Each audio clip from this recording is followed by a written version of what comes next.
Good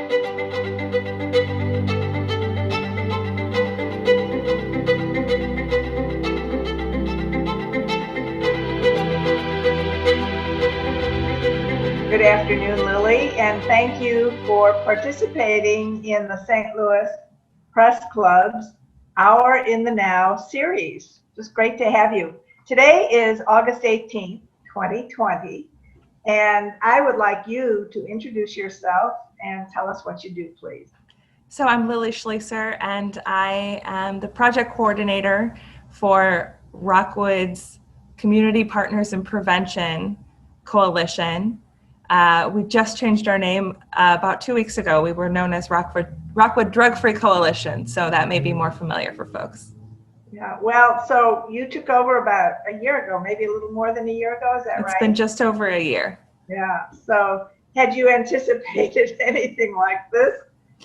So prior to working for Rockwood, I worked for Valley Park as the director of public relations. So I was very used to dealing with crises. I expected each school year that something would happen that was on a large scale. So I've learned to roll with it. Spoken like a true communications professional. So let's talk about, I know you've had strategic planning for what you do and you deal with particular audiences and, then this disruption, which was really a different kind of disruption, not anything anybody's been accustomed to.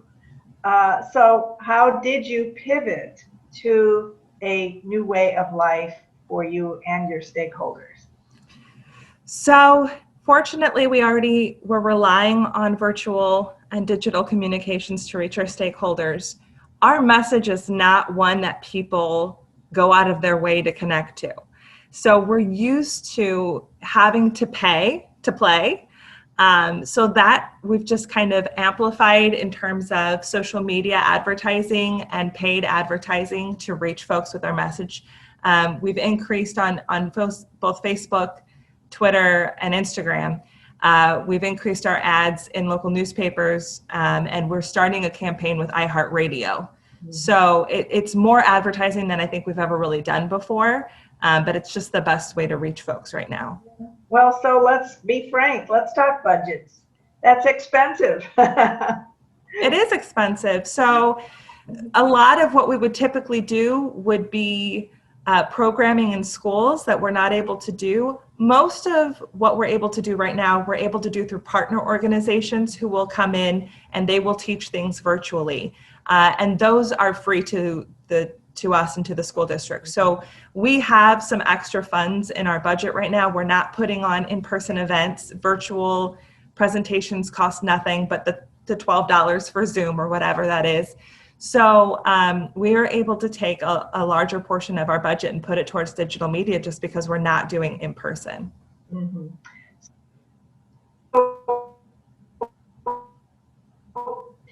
I want to get back to that, but did you lose me? Yeah, we're back. Okay. Did you hear my question? No. Your work, talking about your work, it's about prevention, yes?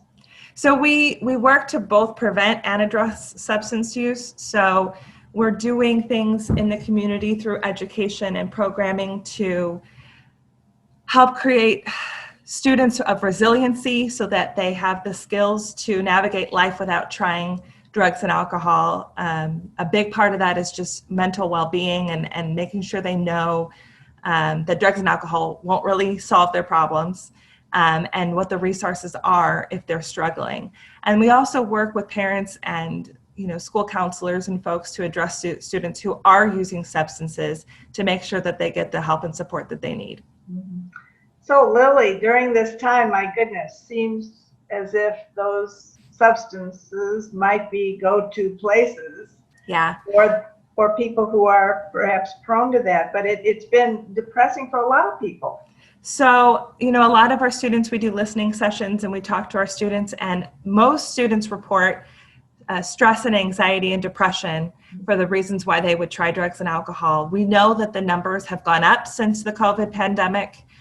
started. There have been some national and local surveys done. More kids are using drugs and alcohol for the first time. A lot of them have access to it in their homes. So that's where they're starting with those things, whether it's an over-the-counter medication to get high, or they have access to alcohol in their parents' liquor cabinet or the fridge in the garage. A lot of kids who were struggling with drug and alcohol problems before the pandemic are struggling far more. We're seeing more relapses. So as much as it's sort of a difficult time to prioritize prevention education, it's more important than ever. So that's really a struggle that we have, is making sure that as school districts figure out how to go virtual and how to meet the students' needs, that they still prioritize the work that we do. So you have to meet them where they are. You have to choose distribution channels that connect with them. Yeah. Can you talk about those, please? I mean, Instagram is the main place that we're connecting with students. We do advertising in student newspapers. We try to connect with the people that they interact with. So that's a big part, is making sure that we are top of mind for counselors and teachers, so that if a counselor or a teacher sees something that's a red flag, it could be a drop in grades, it could be they find out a student's parents are going through a divorce, it could be a student had a rough breakup, whatever it might be that would be a red flag. We want to make sure that teachers and counselors know that we're here with the resources. But beyond that, reaching kids through Instagram is really the big way that we reach them.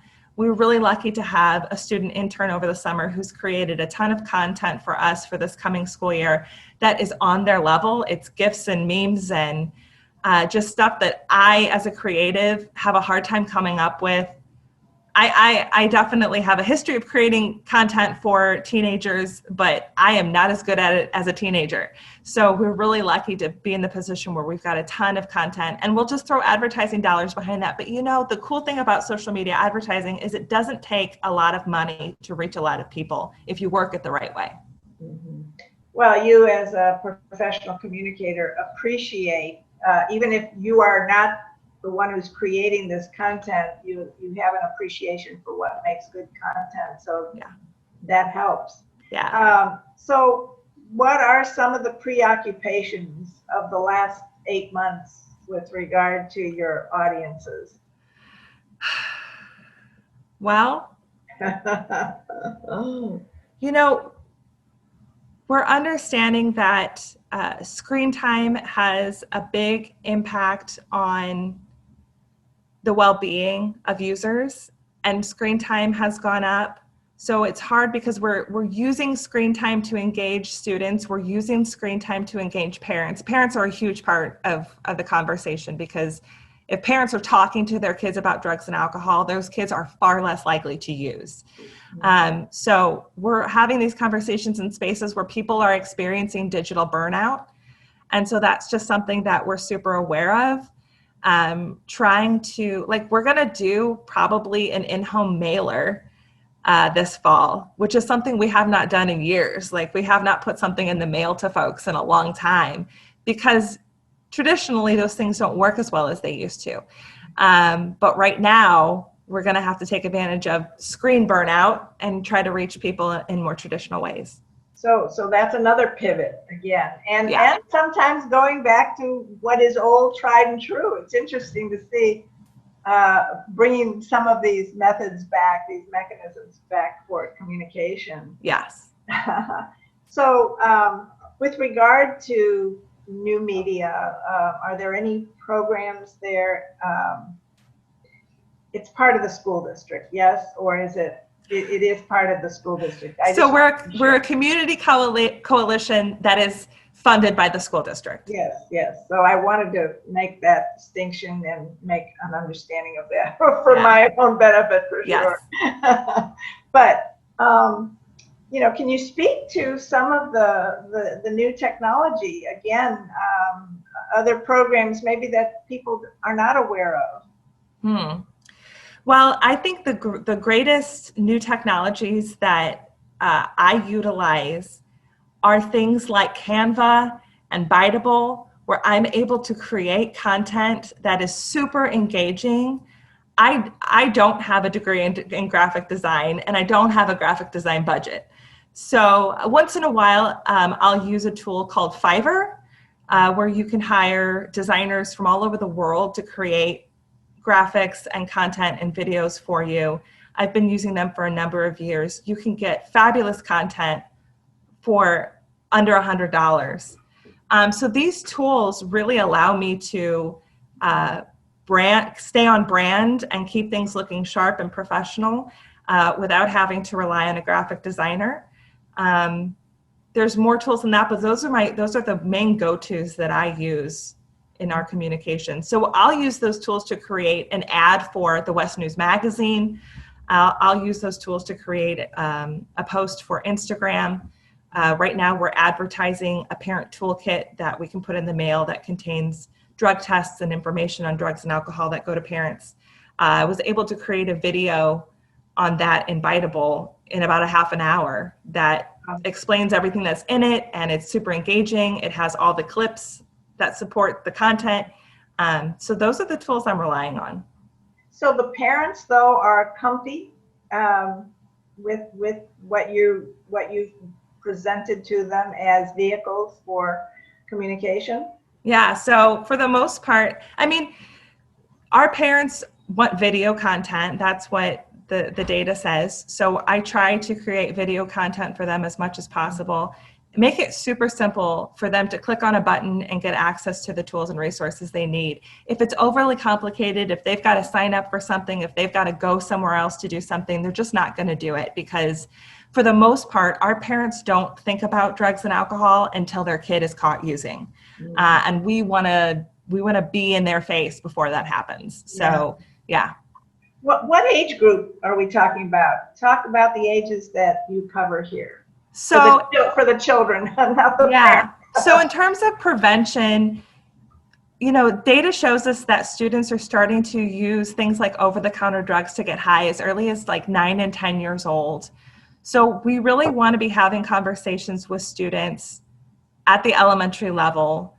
We do drug prevention education starting at the 5th grade level, but we actually do drug prevention education kindergarten through 4th grade, in that we do resiliency skills, because those resiliency skills are the foundation that those students will need to resist drugs and alcohol later on. And then, of course, we get more explicit with drug and alcohol prevention in middle and high school. But we're concentrated on every grade level, making sure that we're meeting the needs. Of course, the messaging changes then for each of these audiences. Yeah, and so when we're on Instagram doing messaging, we really have to, some of our content's more focused on a middle school level, some of it's more on a high school level. All of our middle schoolers have phones, and they're on them and they're engaging. So you do have to consider kind of a wide array of students when you're using Instagram for advertising. So you're interacting with students, yes? So this really does give them a platform for voice, yes? It does. So students who work with us are able to create content and share that. Peer-to-peer communications on this stuff is the most powerful communications you can have. So if we've got a student at Eureka High School who's willing to share her message on what she's doing to stay healthy and sober during COVID, we're going to use her to engage the audience. So we really do rely on students creating that content and being that voice as much as possible.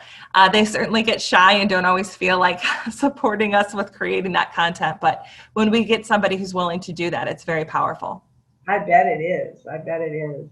So you were referring to data earlier. Well, what are your resources? So the main data source that we have is something called the Missouri Student Survey. It's given to middle and high schoolers across the state of Missouri every 2 years. So we just completed a survey this last spring for 2020.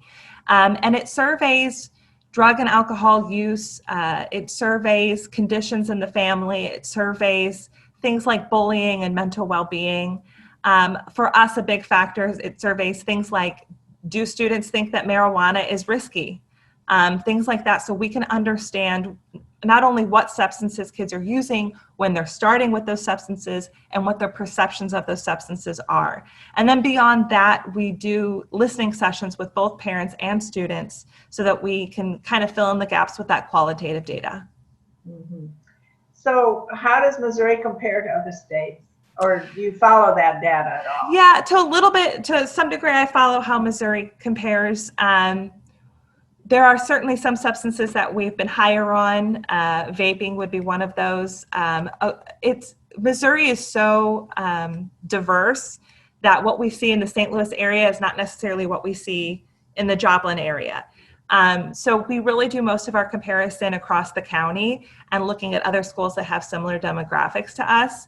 Rockwood, it does a pretty good job, I would say, compared to county data. Compared to other school districts, but we have our own problems. We have a perception that marijuana is not harmful. And a lot of that has gone up in the last 2 years due to the medical marijuana program in Missouri. And that message just being out there that marijuana is medicine and it's not going to hurt you. Things like alcohol. So we have a culture within the Rockwood School District where parents provide alcohol to teenagers in a quote unquote safe space. And it gives kids the perception that alcohol isn't dangerous and it's something that's more of a rite of passage that they should be having at 16, 17, 18 years old. And of course, we know it's really bad for the developing brain to drink alcohol. So there's a lot of good reasons not to give that to your kids. But the culture of Rockwood is such that drinking is a little bit higher. So we really have to understand how we compare to ourselves over the years more than how we compare to the state or the county. It's just really, mostly we're tracking ourselves against ourselves. Yeah. It is fascinating to see all the studies of the last 10 years or so, and I'm sure they continue with regard to the maturation of the brain. Yes. And oh, we've learned so much. Yeah. The problem. Yeah. Yeah, I find that fascinating. So I'll make that point because, the brain does not stop developing until about age 25. So if you are 18 years old and you're vaping nicotine, you're now addicted to nicotine, you've just trained your brain towards addiction. So you take somebody who had no genetic predisposition towards addiction, they didn't have a high ACEs score, in other words, they weren't at risk for drug and alcohol use, but because they're addicted to nicotine, they may now struggle with drug and alcohol abuse the rest of their life. So understanding the brain development is a huge part of what we're trying to do. You know, I don't know if this has anything, it seems it had to have had an impact. I'm thinking about all the race discussions we've had over the last several months, due, first of all, prompted by the George Floyd murder. Have these issues come to your attention with regard to the work you've done? Yeah, absolutely. So the risks do vary across socioeconomic backgrounds, across race. There are things that our students of color are at higher risk for. There's also ways that some of the more affluent kids in our school district are at higher risk for other things. So you have to understand the background that these kids are coming from and the individual risks that they face. Mm-hmm. You know, we do struggle with reaching the students that are in our VIC program who live in the city because they live in such a wide area that it can be hard to reach them. And it's something we're really cognizant of as a coalition, that we need to be always thinking about not just kids that are in our geographic area, but all the kids that are enrolled in our school district and meeting their specific needs. So with the iHeartRadio ads, for example, we will be implementing a totally separate marketing strategy in the coming months that will just be geared towards the students who live in those city zip codes. And the messaging will be different. Yeah, that if I understand it correctly, it's hyper local, geographically committed to. Yeah. Very good, very good. It's I think it's a wonderful mechanism. I always enjoy hearing about the use of that particular type of targeted communication. Yeah. So you find that's been working. Yeah, it's something we haven't done before. It's a bit of a gamble, but when we're not able to get in front of kids, when we're missing out on things like Red Ribbon Week stuff that we just can't do because we're in a virtual environment. We're Sure. taking the gamble to see if this is a way to reach kids. But the gamble has analytics attached yes. to it. Yeah, so we'll know a lot more assuredly with this approach than we do otherwise. Yeah, an educated risk. Yeah. Anyway, so Lili, talk about how you have been throughout all this. How has this all affected you personally as a professional communicator? And yeah. Well, I'm really blessed that, you know, I don't have kids. I have had some family members to worry about over the last few months. I was able to move home and start working from home. I can do most of what I need to do remotely. So much of what I do is communications. We're used to doing that in a digital space. I'm holding Zoom meetings with people every day. You know, there's been that ongoing kind of lurking stress and anxiety that comes out of all of this. But for the most part, I think my resiliency skills have kicked in. And the great thing about my job is that I'm able to just focus on kids and what's best for the community. And even on a hard day when things are uncertain and strategies are falling by the wayside, I just get to concentrate on helping people. So I'm okay. That's good. Attitude means a lot. And for your work now, looking into the future, I mean, here we are still in the depths of COVID, for heaven's sakes. It looks as if we'll be in the middle of this for a little while longer. Yeah. And I guess the communication in the district certainly is ongoing and being quite nimble about things. Yeah, absolutely. So, I mean, we take things day by day. We make plans with plans to be flexible. I often am hearing things from the school district as parents and community are hearing them. It'd be nice if I was a little ahead of the curve on some things, and sometimes I am. But for the most part, I find out things as they come, and we just have to roll with that and just continue to try to stay top of mind for people, even though they're totally overwhelmed with all the things they have to do to conform to this new environment. We just want to stay a part of the conversation. Yeah.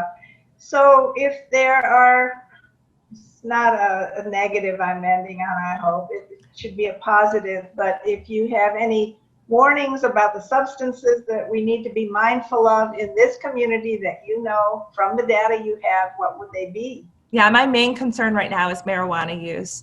We know that when states legalize marijuana, black market marijuana goes up. So as much as we'd like to say that all the marijuana is accounted for under this new system and will only be sold in dispensaries, that's just not what's going to happen. There will be a lot of black market marijuana, and that won't go towards people who can get licenses. That will go towards youth.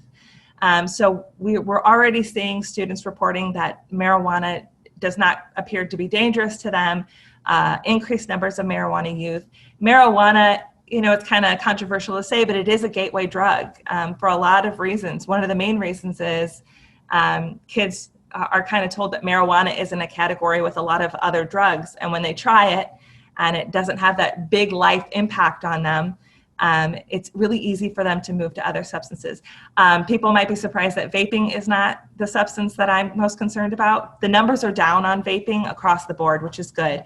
EVALI, which was the lung disease that we had a crisis epidemic of last year, really did a solid job in scaring kids and teaching kids that vaping is not okay, that it does have a lot of risk factors. So I think we're watching vaping trending down.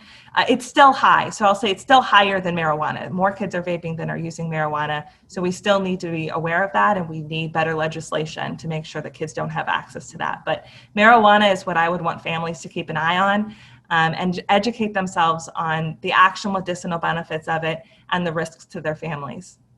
Okay. Well, power is information. Information is power. And I think you've empowered us. You've empowered me. I hope the audience feels the same way. I'm sure they will. Lili, you've been a wealth of information. I wish you all good things on behalf of the St. Louis Press Club. It's been enlightening. We've loved hearing what you have to say as a professional communicator. And I wish you well. Thank you so much. Thank you for participating in our Absolutely. series. Yes.